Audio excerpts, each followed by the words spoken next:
এই রান্নাটা যে এত মজা হবে আমি নিজেও ভাবতে পারিনি। আর এই রান্নাটা এখন থেকে আমি যে কতবার রান্না করব তার কোনো হিসেবও নাই।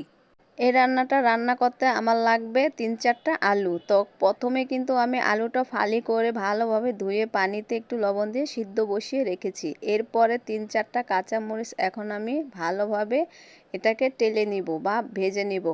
ভাজা হয়ে গেলে ম্যাশদানি দিয়ে এটাকে ম্যাশ করে নিব। ম্যাশটা ভালোভাবে করতে হবে। যখনই করা হয়ে যাবে সিদ্ধ করা আলুগুলো এর সাথে ভালো করে ছিলে আমি এই ম্যাশদানি দিয়ে ম্যাশ করে নিব। একদম মিহিন করে ফেলতে হবে, কোনো রকম গোটা গোটা যাতে না থাকে সেই দিকে খেয়াল রাখতে হবে। যখনই এটা ভালোভাবে ম্যাশ হয়ে যাবে এর মধ্যে কিছুটা পানি অ্যাড করে দিয়ে আমি এখন সেই কাঁচামরিচ আর আলুটাকে ভালোভাবে পানির সাথে মিশিয়ে নিব।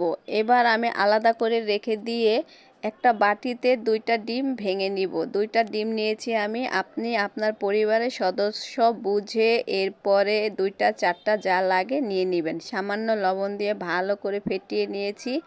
এবার কড়াইয়ের মাঝে বেশ খানিকটা তেল দিয়ে ডিমটা আমি ভেজে নিয়েছি, কিন্তু ডিমের মধ্যে আমি কোনো রকম পেঁয়াজ, কাঁচামরিচ, ধনিয়া পাতা ব্যবহার করিনি।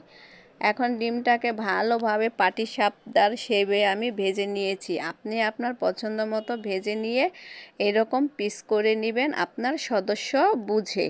আমি এটাকে 5 পিস করে নিয়েছি। এখন আবারও কিছুটা তেল দিয়ে কিছুটা পেঁয়াজ দিয়ে দিলাম। পেঁয়াজটা একটু হালকা ভাজা করে নিয়ে হলুদের গুঁড়া, মরিচের গুঁড়া, ধনিয়ার গুঁড়া, স্বাদ মতো লবণ, আদা পেস্ট সবগুলো উপকরণ একসাথে দিয়ে সামান্য পানি দিয়ে আমি এটাকে ভালোভাবে কষিয়ে নিব।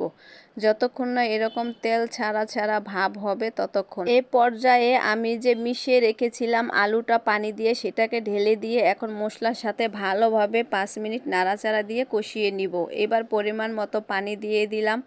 আপনি যতটা ঘন খাবেন সেই পরিমাণ মতো পানিটা অ্যাড করবেন। এখন আমি আমার পরিমাণ মতো পানিটা অ্যাড করে বলক উঠিয়ে রান্না করে নিয়েছি। এবার সেই পিস করা ডিমগুলো দিয়ে দিলাম। নাড়াচাড়া দিয়ে আমি আরও 20 মিনিটের মতো রান্না করে নিব, যাতে করে এর ঝোলটা আরেকটু ঘন হয়। আপনি যতটা ঘন করবেন সেই পরিমাণে আপনি জালটা করে নেবেন। অনেকটাই ঘন হয়ে আসছে, দেখেন কতটা লোভনীয় লাগছে। ঘরে যদি কখনো মাছ মাংস না থাকে 2টা বা 1টা ডিম দিয়ে এরকম একটা অসাধারণ রান্না করে বাচ্চাদের খেতে দিতে পারেন, খুব পছন্দ করে খেয়ে নেবে। এবার শেষে আমি জিরা গুঁড়ো দিয়ে রান্নাটা শেষ করে নিলাম। দেখেন কতটা ঘন হয়েছে আর দেখতে কতটা লোভনীয় হয়েছে, খেতেও মাশাল্লাহ এত মজা হয়েছিল। ওই যে শুরুতে বললাম এই রান্নাটা আমি যে কতবার রান্না করব তার কোনো হিসেব নেই, এত মজা হয়েছিল। এই রান্নাটা মাছ মাংসকেও হার মানাবে, এত মজা হয়েছিল খেতে। একদিন অবশ্যই ট্রাই করবেন, খুব মজার।